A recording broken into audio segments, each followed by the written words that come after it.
Hey, what's going on, guys? It's G Smith 15 TV with episode 3 of my franchise mode, playing as the Tampa Bay Rays, and this is the 4th game of my season. And this game I'm playing the Detroit Tigers, and they have a great team overall with Justin Verlander leading their pitching staff, and Miguel Cabrera and Prince Fielder. That is a great 1-2 punch, probably one of the best two players in the game on one team, which will help you a lot. It kind of reminds me of the Heat with their big three, but it's not basketball, so whatever. And speaking about basketball, I'm probably going to be posting an NBA 2K12 videos, because I just got that game, and also I got Madden 12, but I don't know if I should do a franchise or create a superstar in Madden 12, so I don't know. Create a superstar is always fun. It's kind of like My Player if you don't have Madden. And franchise just like franchise. So I don't know what I'm going to do. Franchise seems, I don't know, kind of long. The game's been out for a while too, so kind of hesitant to do that. So besides that, that's just a little look for the future.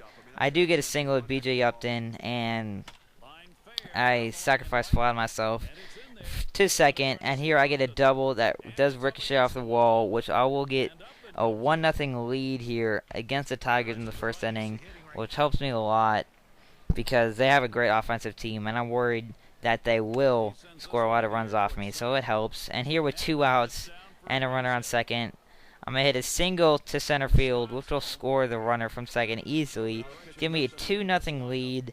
And here with 2 outs and a runner on first, I'm going to try to steal and get a great jump off the pitcher and get in there pretty easily with a late throw from the catcher. So now I have a run in scoring position with 2 outs. I get a slider to the outside, which I usually don't hit, but this time I do. Get a single to center field again and get the run home 3-0. I think the shortstop might have been able to catch that, but he did that weird slide animation thing, which I think kind of prevented him from catching it, but whatever, I'm not complaining. And here's Desmond Jennings stealing second, and the ball goes into center field. I'm thinking about going to third, but wisely I hang back and go to second. I would have been fucking hosed out there, so I'm glad I didn't go. And here with 2 outs again in the first inning, I get another 2-out RBI single, which makes it 4-0, and I think I try to steal but get out.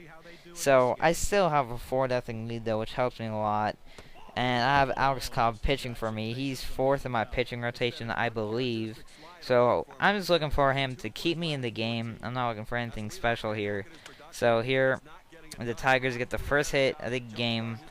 So, well, they get a little line drive to center field.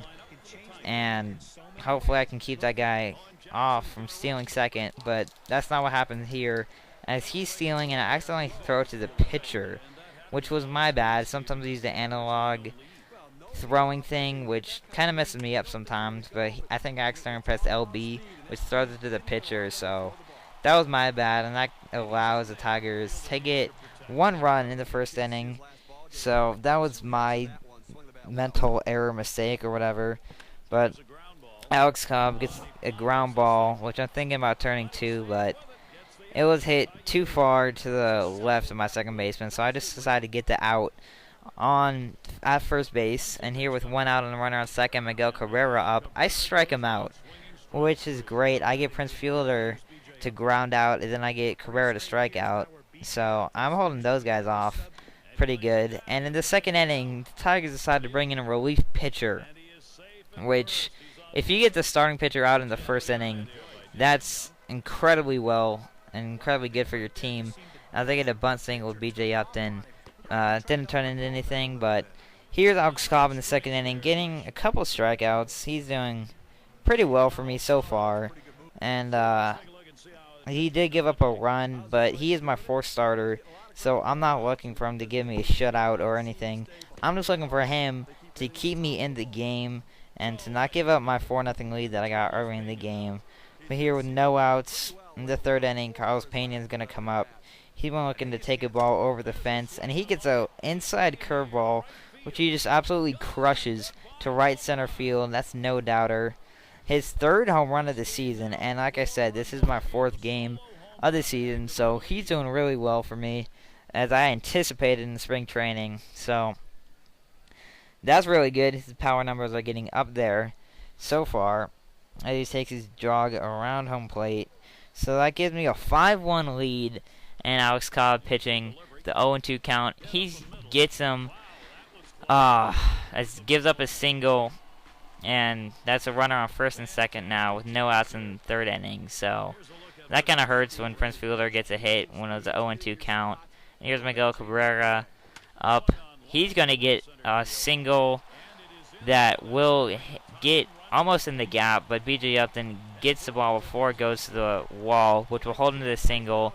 But the Tigers do get a run, so it's 2-5 in the 3rd inning, still with no outs. Alex Cobb getting in a lot of trouble. Does strike him out, though, which gives him at least 1 out with runners in 2nd and 3rd. So hopefully he can get out of this with only 1 run scored. And here's Zobrist helping his pitcher out a lot by diving. That would have, if that got by him, that would have gave the Tigers 2 runs. So he makes an amazing play to help his pitcher and keeps the game 5-2. And I'm bringing Wade Davis because Alex Cobb's been getting in a lot of trouble, a lot of pitches early in the game, and I can't really trust him to hold my lead. So I bring in Wade Davis, and he gets the hitter to fly out to right field. And it's in the 4th inning now. It's early in the game to bring in a reliever, but like I said, I can't really trust Alex Cobb with holding this lead, and I don't want to win this game. So yeah, I bring in Wade Davis. He strikes him out there, working really well so far, and he has a lot of stamina. He used to be starting pitcher, so it's kind of like having 2 starters pitching. But here, Carlos Pena hits a line drive to center field, but the center fielder comes in hard, dives, and makes an amazing play. So that kind of hurt, but you know, I got to give the CPU credit with that amazing play, and the computer has been getting a lot of diving plays, and in fact, I've been getting a lot of diving plays in this game. It's been kind of getting easier to make those diving catches. And here Desmond Jennings gets a bunt single, 2nd bunt single of the game for me, but nothing comes out of it. Here's Wade Davis in the 6th inning, striking him out on the 2-seam fastball. That was a terrible swing by the hitter. You see the movement on that 2-seam. Just nasty. And here with 1 out in the 6th inning, next batter up with a 3-2 count. I'm going to do that 2-seam fastball again, and another terrible swing by a Detroit Tiger hitter. And that's just Wade Davis doing tremendously well for me, as I think this is his 2nd inning of work. So, actually 3rd inning of work. So that's doing extremely well. And here in the 7th inning, I still got Wade Davis in. Nothing's going too well for me offensively, but Wade Davis is shining pretty well in the 7th inning. And if he keeps going like this, I might get him in the 5th or 4th starting role, because he's doing extremely well. And here with a runner on 1st in the 8th inning, I'm going to hit a ball that barely gets into the outfield. So I got 1st and 2nd with no outs in the 8th inning. Want to get some assurance runs to help my pitchers out. I still have a 3-run lead, but the Tigers do have an explosive lineup, which could get that 3-run lead shortened quickly, as I do get a single here, which will score the runner from 2nd, and on the throw, my runners move up to 2nd and 3rd to make it a 6-2 game. And here, a ground ball, some weird running from me. I thought I could score, but I couldn't, which I still got runners on 1st and 3rd, but that was a little weird for me. And here's Luke Scott, injured for 8 to 10 weeks. And if you remember, Evan Longoria got injured too, so injuries are really hurting my team so far. I'm just going to put in, I think, Jimmy Grimmage or someone else to help him. He's a DH, so it's a pretty big loss. I mean, Luke Scott has been a great hitter for my team so far, as I steal 2nd with no throw, so a single will score both runners. But like I said, Luke Scott has been a great player for me so far, and it just sucks to have this many injuries early in the season. I had a base hit to pretty much break this game open. It's 8-2. I got Wade Davis pitching still in the 8th inning. He's been pitching really well so far. Why not keep him in? Strikes him out on that power curve, which barely backdoored him right there, but barely got the strike zone. But regardless, they get the strikeout. Another strikeout, this time swinging on a high fastball. So, I might keep him in to pitch the 9th. I'm not sure yet, but I don't know. He's been doing amazingly well for me as he strikes out the side. That's 8 strikeouts for Davis, and I am going to have him pitch the 9th inning. And with 2 outs, this could be the last strike for the Tigers. It is strike 3, called by the umpire. That's the game. It is an 8-2 win for the Tampa Bay Rays.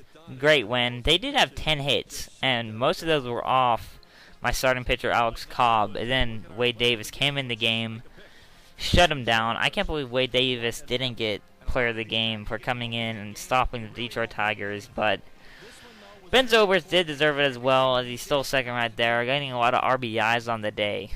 And I'll see you guys later. G Smith 15 TV. If you haven't checked out my channel already, please check it out. See you later.